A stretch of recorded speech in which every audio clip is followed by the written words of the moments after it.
ya, tanggal 2000 tanggal 2 Februari Senin tanggal 2 Februari 2009 ya. Namun saya dapat hidayahnya tanggal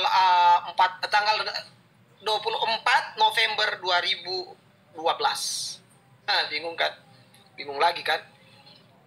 Masuk Islam 2009, dapat hidayah 2012. Ya namanya juga C6, ya kan? Nggak serta-merta saya masuk Islam langsung dapat hidayah. Wong saya masuk Islam nggak niat kok. Sakit kan? Sakit. Iya memang kenyataan terlalu sakit. Tapi faktanya memang begitu supaya kita nanti berhati-hati dengan orang-orang seperti Filipus yang lain gitu ya. Oke, saya masuk Islam dan kemudian mendapatkan hidayah di tahun 2012 setelah tidak mampu dan tidak bisa mendapatkan apa yang saya cari. Apa itu? Kesalahan-kesalahan dalam syariat Islam. Kesalahan-kesalahan dalam ajaran Islam. Tidak ada sama sekali. Sama sekali nggak saya temukan. Justru saya berbalik mendapatkan hidayah dan melantunkan kalimat syahadat dengan hati yang ikhlas. Waktu itu saya nangis, bukan hanya air mata yang keluar, ingus juga keluar. Ya, ingus juga keluar. Saking malunya saya kepada Allah Subhanahu wa taala dan Rasulullah, betapa saya telah merugikan diri saya sendiri dalam proses C6 selama 3 tahun ini. Oke. Itu saja, itu dulu. Kemudian apa lanjut nih? Lanjut apa itu dulu? Ya silakan. Lanjut Akhi, lanjut. Detail aja akhirnya pada tahun 2012 itu saya pun kembali setelah menempuh pendidikan Dorotul Fiqh ya. Saya selesai Doroh Fikih. Jadi kalau fikih alhamdulillah sedikit banyak saya tahu karena sejak tahun 2014 juga saya sudah menjadi guru di Madrasah Aliyah dan guru Madrasah Sanawiyah. Sampai hari ini masih guru Madrasah Sanawiyah dan guru SMK ya. Pegang mata pelajarannya mata pelajaran fikih ya dan Al-Quran hadis. Oke, saya jadi cerita diri saya sendiri ya. Assalamualaikum warahmatullahi wabarakatuh. Waalaikumsalam warahmatullahi wabarakatuh. Ada yang nanya C6 apa tuh? Apa bro? Ya silakan Pak. Bro Filipus tuh banyak yang tapping di bawah. Tolong dijelaskan tuh C1 sampai C6 tuh apa maksudnya? Untuk seorang misionaris itu. Sebenarnya itu adalah istilah. Sebenarnya itu adalah istilah untuk kiat atau strategi pemurtadan. C1, C2 tingkatannya ya kita bisa lihat saja. Kalau C6 itu ya saya jelaskan yang C5, C6 aja ya. Kalau C5 itu biasanya mereka menggunakan hamilisasi, pacarnisasi, menikah, sudah punya anak, belajar Islam, murtad lagi, tarik semua orang-orang yang ada di bawahnya. Itu. Dia C5 dan C6 itu biasanya sudah masuk Islam. Mereka bahkan rela masuk Islam, mendapatkan sertifikat Islam, kemudian mereka mengganti identitas Islam, belajar Islam, dan bahkan paham dengan Islam. Bukan paham ya, kalau paham itu lakukan dong. Maksudnya mengerti dengan ajaran Islam, menguasai ajaran Islam, kemudian dia kembali lagi membongkarnya di sebelah sana. Kalau saya, C6-nya saya memang, tapi C6 mandiri ya, bukan program gereja. C6 kulubnisasi. Kulubnisasi. Ya, betul, kulubnisasi.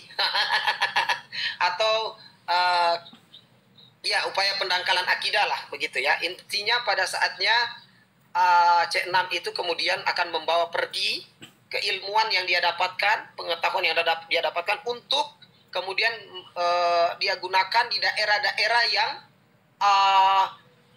tepat dengan ilmunya. Misalnya saya belajar di pondok pesantren kan, saya belajar fikih, saya belajar Quran hadis, saya belajar qasas, saya belajar ulumuddin, saya belajar nahwu saraf, saya belajar Yaqut Nafis, Sulamu Taufik dan sebagainya, Fathul Bari, kemudian apa lagi ya, pokoknya banyak-banyak kitab kuning. Setelah itu saya dapatkan ya kan, kemudian saya pergi kembali ke tempat pelayanan saya, ke daerah-daerah transmigrasi atau daerah-daerah yang mayoritas Islam pedesaan yang mana notabene tidak memiliki ustadz atau orang-orang Islam yang mumpuni keislamannya. Sehingga kita mudah untuk kemudian mendangkalkan akidah mereka sampai menuju kepada pemurtadan. Paham sini kan C6 itu seperti apa? Ekstrim C6 itu akan masuk Islam. Ya, lebih tepatnya Bani Nifaq atau orang-orang munafik. Kalau Indomisasi itu C berapa? Wah itu Indomisasi itu mah C2, C3, C1, C2 itu. Indomisasi itu kan kerjaan anak sekolah minggu juga bisa. Kerjaan anak-anak kecil juga bisa kan. Ada apa namanya datang bantu ya kan. Atau orang-orang awam juga bisa C1, C2 datang antar, baikin tetangga ya kan. Antar-antarin bantuan tuh, aduh perhatian sama tetangga. Duh, ndak. Allah sudah berfirman, "Wallan tardo'an kal yahudu walan nasara hatta tetabi amilatah." Tidak akan pernah ada kata senang bagi mereka, ya Nasoro, Yahudu, wa Nasoro, hatta kecuali kita ikut dengan keyakinan mereka. Selain itu nonsense. Saya adalah mantan mereka. Tak ada yang ikhlas dari mereka. Bullshit dengan keikhlasan mereka bantu kita. Ya bullshit. Ujung-ujungnya amanat agung yang akan dilaksanakan. Amanat agung. You understand what is the meaning amanat agung? What is that? Ujung-ujungnya itu. Pemurtadan. Saya open camp, berarti saya berani mempertanggungjawabkan perkataan saya. Oke, tapi mohon maaf, ini di rumah seseorang ya, bukan rumah Filipus. Jadi apa ya, nggak terlalu front kuat-kuat banget, tapi ini nggak tahu. Pokoknya kita lihat aja, kalau udah diusir, udah mati berarti saya udah diusir nih. Oke. Jadi seperti itu. Gini ya, Saudari Filipus, berarti C6 itu kategorinya kalau boleh kita tarik ke zaman penjajahan dulu seperti ketika orang Belanda yang belajar ke Arab lalu ingin masuk ke Aceh seperti itu ya, kurang lebih ya. Snok. Nah, betul. Itu C6. Namanya saya lupa. Snok. Lebih seperti itulah ya gerakannya ya. Snok. Kok saya lupa sih? Dia Snok. jadi ulama bahkan. Snok. Kan jadi ulama, iya.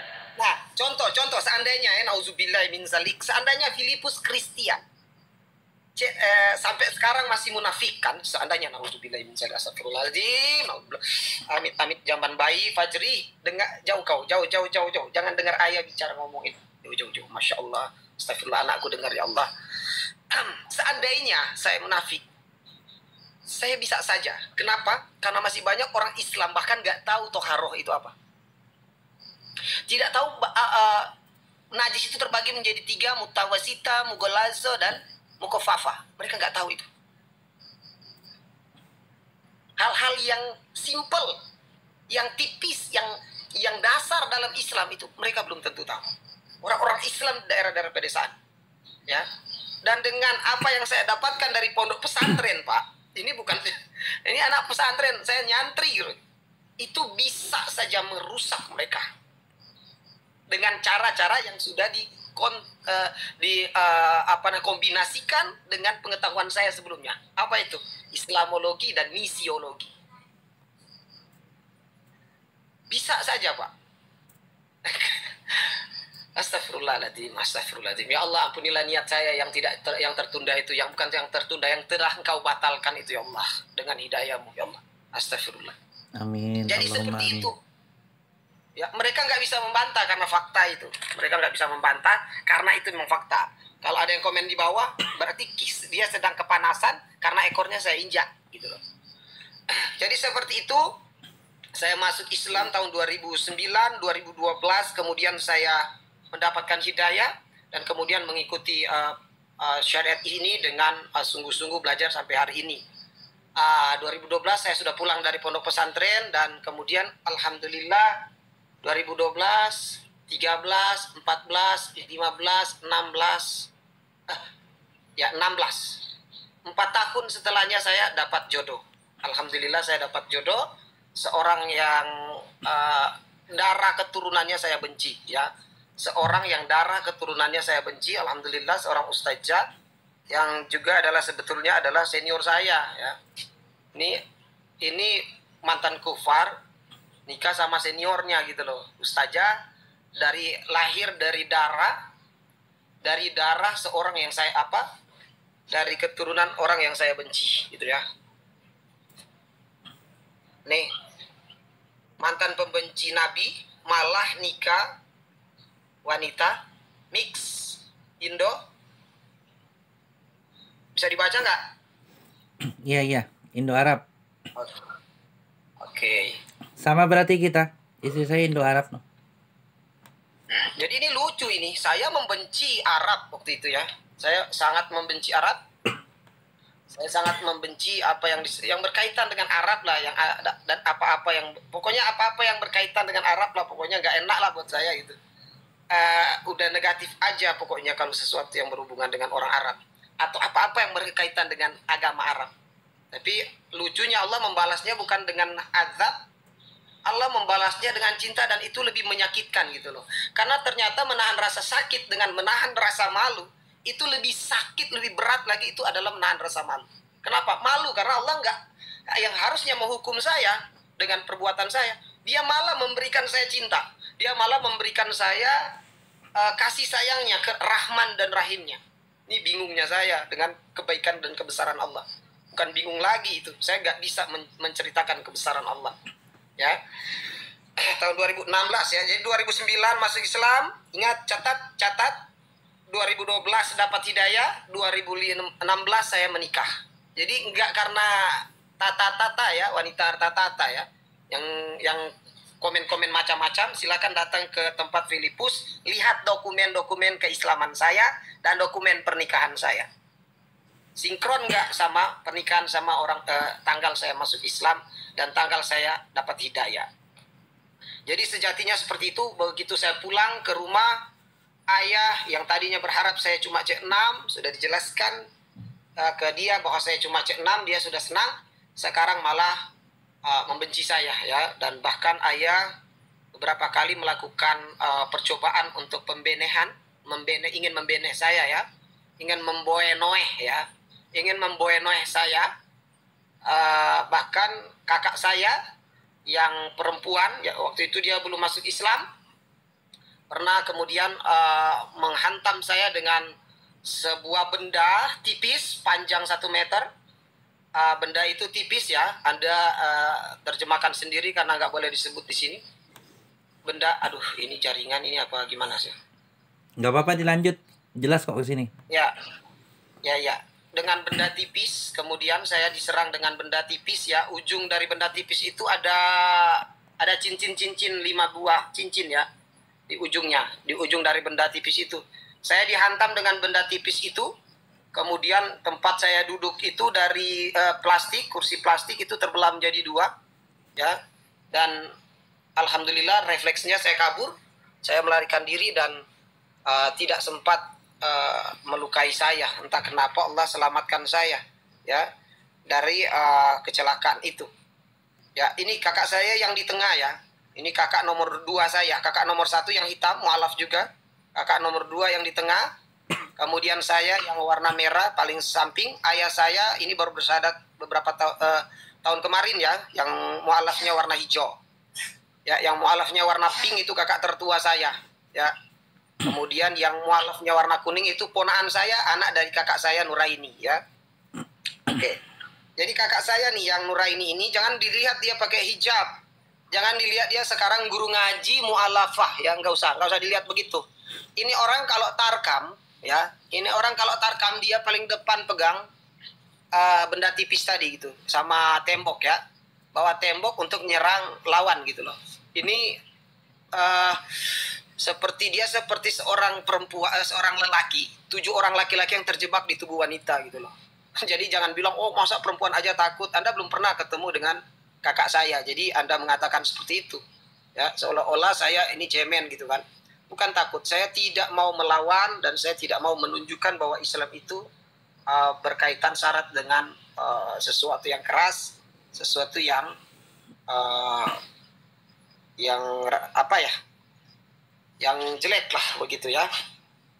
Sehingga saya tidak melawan kakak saya pada waktu itu. Alhamdulillah diselamatkan oleh Allah. Yang terjadi adalah mereka semua kemudian masuk Islam bersama-sama ya. Yang terjadi mereka semua masuk Islam semua. Ya, tinggal 1 adik saya yang justru